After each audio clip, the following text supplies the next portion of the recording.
My best friend shoved a weird note under my door one morning. That was how the nightmare began. It was still early when I found the note. I was in my dressing gown, walking through the lounge on my way to get some cereal, when I saw it. A scruffy yellow post-it, lying on the mat by the front door.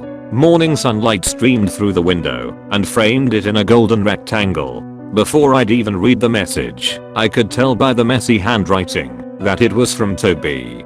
Jamie, come to the old sawmill as soon as you get this. It's urgent. Toby. I read the note twice, then stuffed it in my pocket.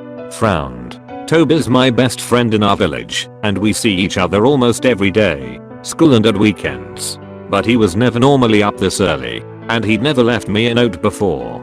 Normally, on the rare occasions he was up before me, I'd wake to the sound of him throwing stones at my bedroom window from the garden. I'd part the curtains and there he'd be, a curly-haired teenager with a big grin on his face, squinting at me through the morning sunlight. But this was new. It wasn't like Toby either. I paused for a moment, listening. The house was silent around me. It was a Saturday, which meant Mum and Dad were still upstairs asleep, lying in. Normally I'd have been lying in too, but I'd woken sweating from a nightmare I could no longer remember. Hadn't been able to get back to sleep. So now here I was, my hair a mess and my eyes still crusted, staring down at the note, feeling a worm of anxiety in my stomach that I couldn't place. I left the house 15 minutes later, skipped breakfast in the end.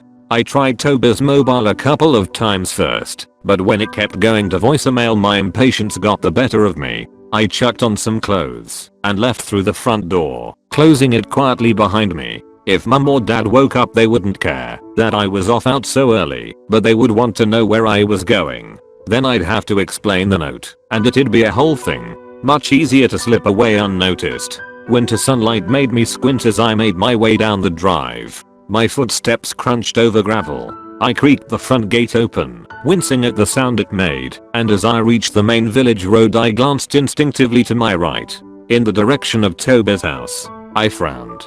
Toby's house is a little way down from mine, on the opposite side of the road. An old brick cottage like ours. Normally when I look down there I can see two cars parked outside, Toby's dad's Land Rover and his mum's Peugeot.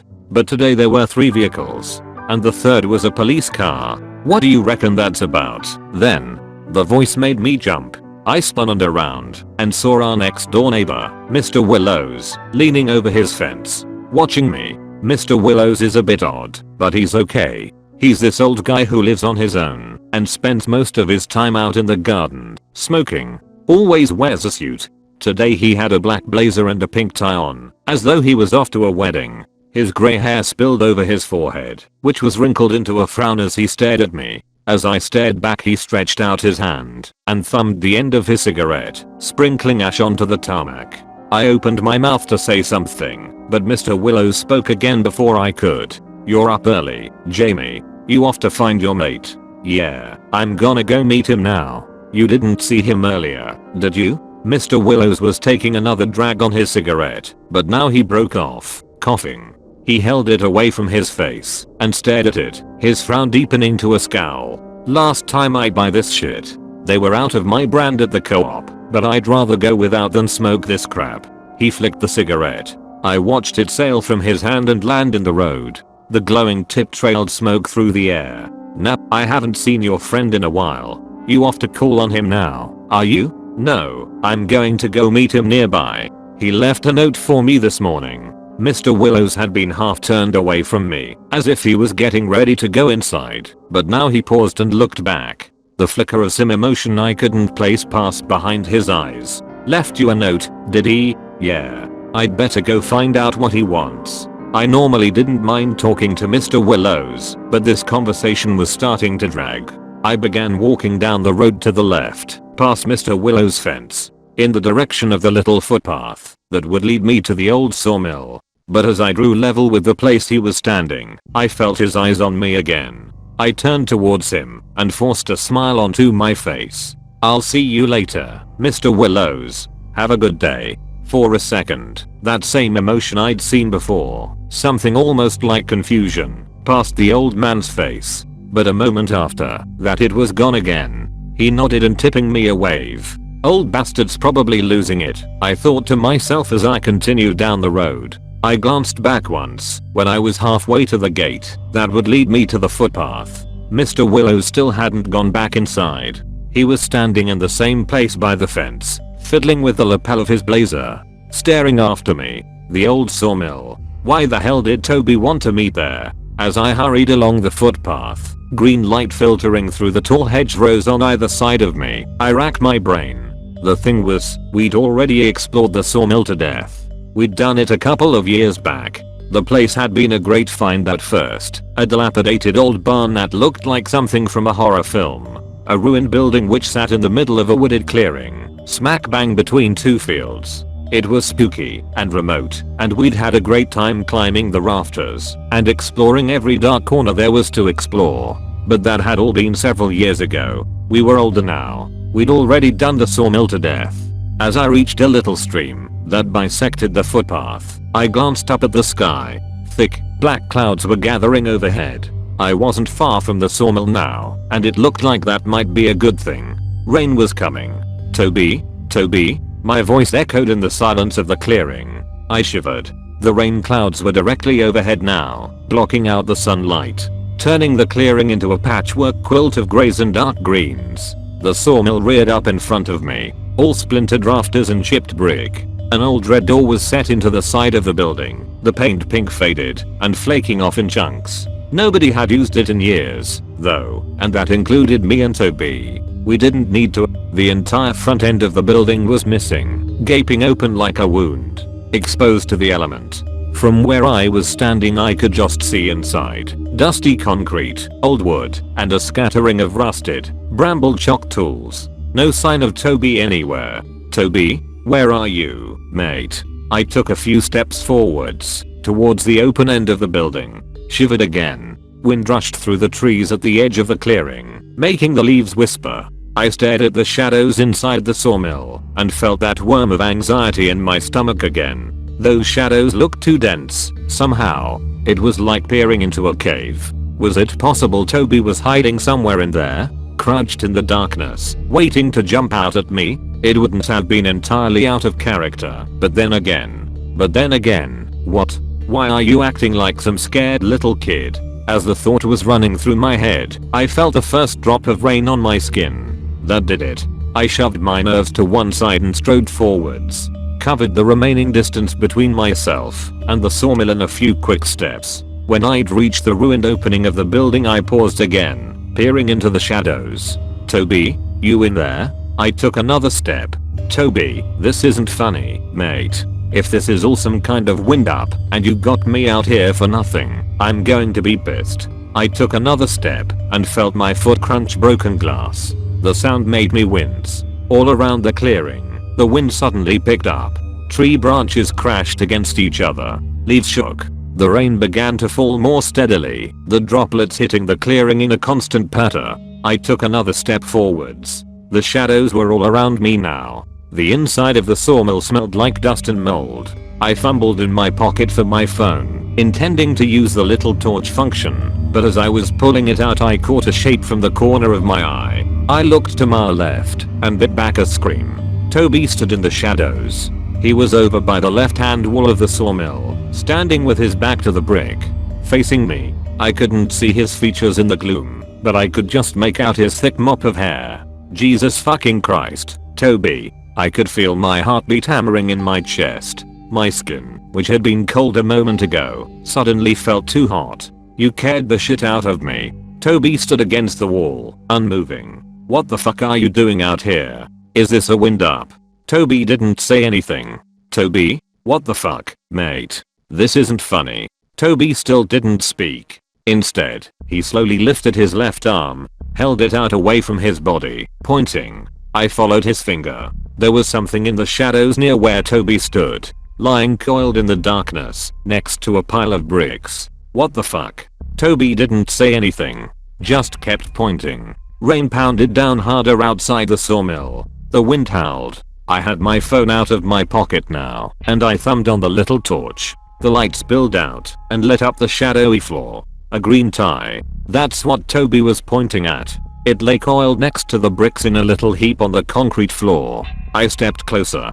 Toby, wah. But I stopped talking when I got a better look at it. When I saw what was on it, I bent down and picked the tie up. It would have looked shiny and new if it wasn't for the rust-colored blotches darkening the green.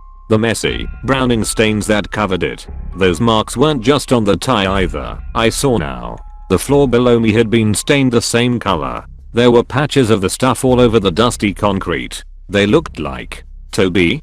Toby, what the fuck is this? I moved the torch away from the stains and flashed it at the spot Toby had been standing, and my light struck dusty brick. I felt fear and confusion surge through me in a wave. Toby was gone. Toby? Toby? The wind drowned out my cries. It roared around the old sawmill, making the wooden beams creak. Rain hammered down outside. Rain, and something else. A sound I could only just make out, half muffled as it was beneath the crash of raindrops, the steady, pounding thump of footsteps. Toby? Toby. I moved towards the entrance of sawmill, still holding the stained tie in one hand. There was no sign of Toby anywhere. I looked out at the rain, hammering through the clearing in thick sheets. Wind buffeted the half-obscured tree line. The sawmill creaked and groaned. I turned to my left, squinting my eyes as I scanned the clearing, and then I heard the footsteps again. They were over to my right, growing louder as they pounded closer and closer to the sawmill. I turned in their direction, my mouth open to yell for Toby, but the shout died in my throat as a figure emerged from the rain. Mr. Willows was still wearing the suit he'd been in earlier, only now the thing looked wrecked. His pink tie was skewed, his soaked shirt sticking to his chest. His grey hair was sodden, plastered to the skin of his forehead in dark strands. His eyes were wide in his face. He'd been running, one hand pressed to his chest, but as soon as he saw me he slowed down. He came to a stop just inside the shelter of the sawmill, a few feet away from me, put his hands on his knees, and pulled in deep breaths. Mr. Willows? Mr. Willows, what's happened? Are you okay? I stuffed my phone in my pocket and hurried over to him, putting my free hand on his shoulder. My mind was welling with questions, but I couldn't think which to ask first. Fear swirled in my stomach, fueled by the only explanation I could think of for Mr. Willow's sudden arrival. Either something had happened to my parents, or something had happened to Toby's. Mr. Willows seen me heading in this direction, and followed me. That had to be it. He'd come to tell us. My mind conjured an image of the police car I'd seen outside Toby's house earlier, and I bit my lip. Mr. Willows, what's happened? Is everyone okay? After a few more seconds, Mr. Willows reached up and put his hand on my shoulder for support. Stood up straight. His face was red, and his breathing was still heavy, but he sounded better than he had a moment ago. His wide eyes scanned the shadowy interior of the sawmill, finally resting on my face. Is it just you here? Yeah, it is. I mean, no, Toby was here too, but I don't know where he's gone. And, what's that mean? Mr. Willow's voice cut through mine, sharp and sudden. What's that mean? He was here. His bony hand still gripping my shoulder. Mr. Willows stared into my face, and then something else caught his eye. He glanced down, and I saw his expression change. Where the fuck did you get that? I followed his gaze and saw the green tie still clutched in my free hand. I stared down at it stupidly. Outside the sawmill, the wind gusted. The building around us shook and creaked, and it was as I looked back up at Mr. Willows that he moved his free hand, quick and agile as a man half his age, and fastened it around my throat. Within seconds, both his hands were on my neck, squeezing. I choked in a half breath and stumbled backwards. My heel struck something on the concrete floor and I went down, falling hard on my back. Mr. Willows came down on top of me. I felt pain lance through my back, felt the breath whoosh out of me like air from a balloon. Mr. Willow's face was inches from mine now, red and wrinkled, teeth gritted like a dog.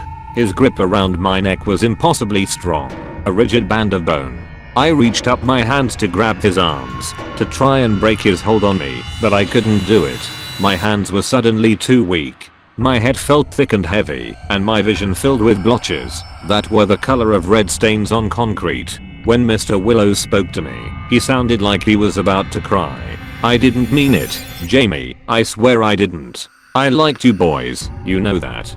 He tightened his grip. But I can't let you tell. My vision wavered. Everything was shades of brown and grey. I saw Mr. Willow's face, red and panting above mine. I saw the cobweb-strewn beams in the sawmill's roof. I saw the rain lashing down against the clearing outside in blue-eye black curtains. And finally, before my eyes drifted shut, I saw Toby. I saw Toby looming over Mr. Willows, taller than I'd ever seen him before. I saw Toby, his face a shadowy blank beneath his dark curls, reaching out a hand towards the man, choking the air out of me. The last thing I heard, before I lost consciousness, was the sound of screaming. I've been in counseling for the past few weeks. Ever since I got out of hospital. I have bruising around my throat, which is still pretty sore, but the doctors say it will heal soon. It's my mind that might take longer. My parents found me that Saturday morning when they woke up, passed out in our driveway, covered in mud, soaked through and unconscious, half dead. Somehow, after coming round in the sawmill, I'd managed to half stumble, half crawl my way back home. With the injuries I had, nobody can believe I managed it on my own. What they don't know is that I wasn't. I don't remember much of that journey back. It's all a blur of pain and numbness and shadows. But I do remember Toby. I remember him by my side the whole way, helping me along, encouraging me to get back up whenever I fell face down in the mud. Sometimes I thought I heard his voice clearly, and other times it seemed to blend and fade with the wind. But it was always there. It didn't take them long to find his body. Toby had been buried in a shallow grave, somewhere among the trees that ran around the edge of the clearing, within about 100 meters of the sawmill, within about 100 meters of the spot where Mr. Willows tried to strangle me, the same spot the police found him after they came to our house, and I wrote the word sawmill on a notepad with a shaking hand. When his cause of death came back, they said it was a heart attack that killed him. That the strain of running and then trying to choke me must have caused something in his chest to rupture. I'm the only one that knows better. I've seen Toby once since I got out of the hospital.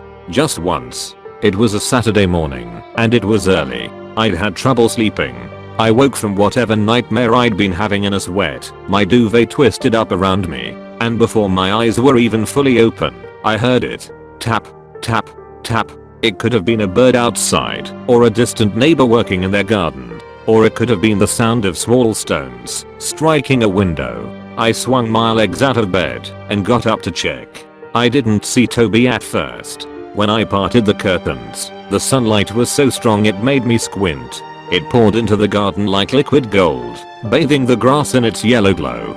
Toby stood in the center of that glow. When my eyes finally adjusted, I saw him. His form wavered in the morning sun, half lost in the light, the opposite of a shadow. But it was definitely Toby, smiling up at me, standing in the same spot he always used to stand whenever he came to call for me. There were so many things I could have said to him then, so many things I wanted to say, but in the end, I settled for a smile. It was all I had time for. As I stared down into the garden, the morning shifted, the sky altered, and Toby was gone as quickly as he'd come. A curly-haired boy, my best friend, fading in a patch of sunlight.